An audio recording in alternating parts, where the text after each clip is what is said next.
The silence in the house is deafening. You look at the empty space on the couch, and in that quiet chaos, one question echoes, "Can I get her back?" It's a question born from hope and desperation, a search for a magic phrase to turn back the clock. The honest answer is, maybe. But it won't come from a quick fix. The patterns that led to this moment won't be the ones that lead you out of it. Your approach from this point forward is the single most important factor. It requires a fundamental shift, moving away from panic and towards purpose. It's about showing, not just telling her, that you understand things need to change, starting with you. That's why we're here. We're going to walk through a practical roadmap for reconciliation, without resorting to the common mistakes that push her further away.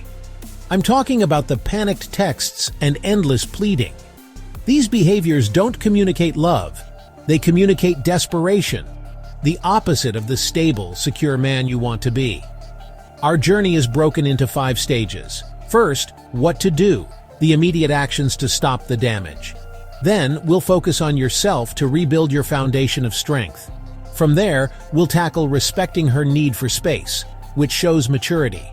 After that, we'll lay the groundwork for rebuilding communication. And finally, we'll explore how to truly reconnect on the new foundation you've built. But let's be clear, this is not about manipulation. It's not a set of tricks to get a reaction. Manipulation is rooted in fear. This process is rooted in respect for her, the relationship, and yourself. It's about undertaking genuine change to become a better man and partner, regardless of her decision. That integrity is the most attractive quality you can possess. And that brings us to a powerful truth. If you commit to this path, you cannot lose. In a situation that feels out of your control, this is how you take your power back. You can't force her to come back, but you control your own growth. You'll either rebuild your marriage into something stronger, or you will emerge from this as a stronger, clearer man, ready for what comes next. Either outcome is a victory. So let's begin. Before we can build, we have to stop the demolition. Our first stage is understanding the instinctual mistakes that create distance. These are the panic buttons we press that only make things worse. Follow along, as these are actions you can take today. Okay, here's what to avoid. Don't beg, plead, or bombard her with texts and calls. Kept messages only increase distance. Silence, deliberate and calm, sends a clearer message than constant pleading. Don't involve family or friends to pressure her. Using others to influence her swaps respect for resentment. Protect dignity, yours and hers. Don't stalk her social media or interrogate her about what she's doing. Trying to control information only creates more mistrust. Remember, these behaviors create distance, not closeness. Now let's talk about what to do, starting with yourself. This is the most critical stage, and it's not a performance to win her back. It's about genuinely becoming a stronger, more centered person by rebuilding your foundation. The goal is to construct a life that you are proud of, independently. Self-improvement must be practical. So let's start with the physical. First, fitness. Don't aim for a marathon. Aim for consistency. A daily 20-minute walk builds more confidence than one brutal workout a month. Second, grooming. This is a simple signal you care about yourself. A fresh haircut and clean, well-fitting clothes reinforce that you are worth the effort. Next, reinvest your energy into hobbies and your social life. Pick up that guitar or join a hiking club. Having a purpose is attractive because it shows you have a fulfilling life of your own. At the same time, reconnect with positive friends, not to complain about your ex, but to build genuine, drama-free connections. A healthy social life is a clear sign of maturity. Now for the most important pillar, your mental health. A breakup often brings underlying issues to the surface. This is your opportunity to understand your own patterns. Seeking professional help through therapy is a sign of strength, providing you with tools for communication and emotional regulation. These are not quick fixes. They are foundational skills that show real, lasting growth. Alongside professional help, small daily practices are essential. Start a simple journal to process your thoughts without judgment.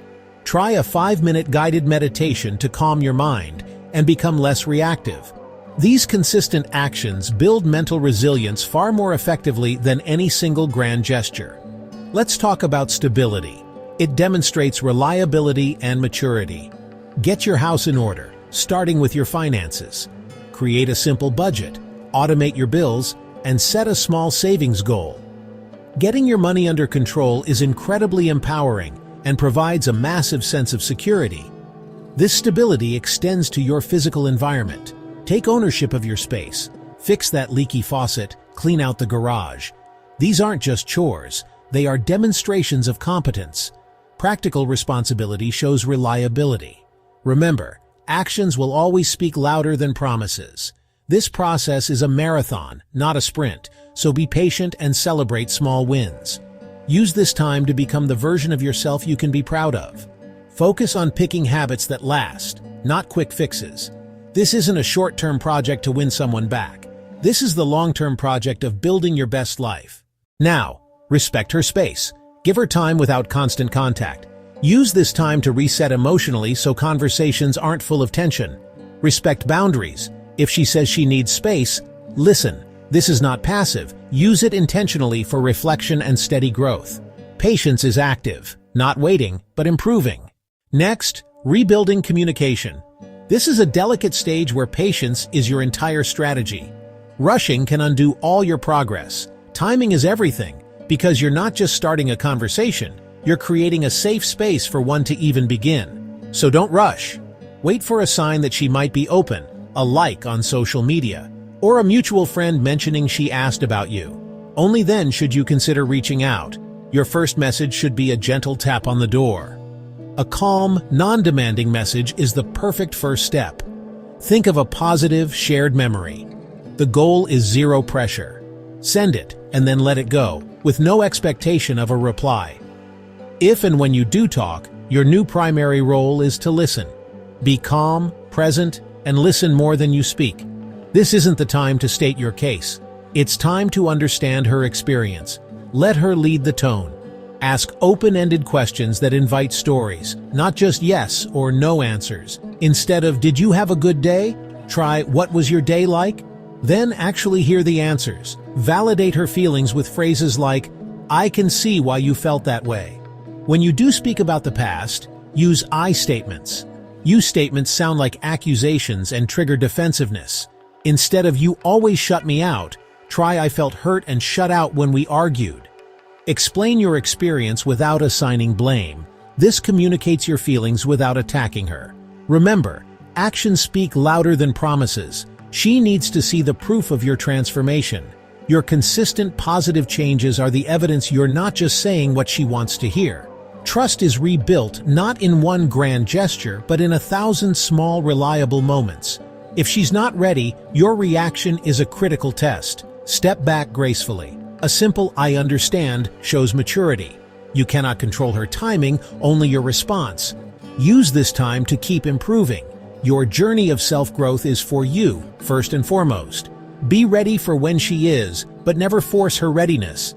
Practice these new communication habits. Rehearse how you'll listen and use I statements. This isn't about creating a script. It's about building muscle memory for healthier interaction, so it becomes your natural way of being. When the time's right, suggest small, low-pressure meetings. A coffee, a walk, or a short phone call. Keep it light. Don't make every meeting about getting back together. Focus on connection, not negotiation. Slowly rebuild trust with consistent respect and reliability. Small gestures that respect boundaries reinforce safety. Keep expectations realistic. Progress is rarely linear. Celebrate small wins and accept setbacks without panic. If you've done the work, you've created an environment where she can choose to come back. But remember, this is her choice too. You can't force reconciliation. The goal is to create an environment where she chooses to come back. Even if it doesn't work out, you'll come out stronger, more grounded, and better prepared for your future. Focus on steady improvement, not instant results. You're doing the right work when you're trying to become better for yourself first. If this video helped, like and subscribe for more real advice on separation, recovery, and becoming your best self. Thanks for watching. Take care of yourself.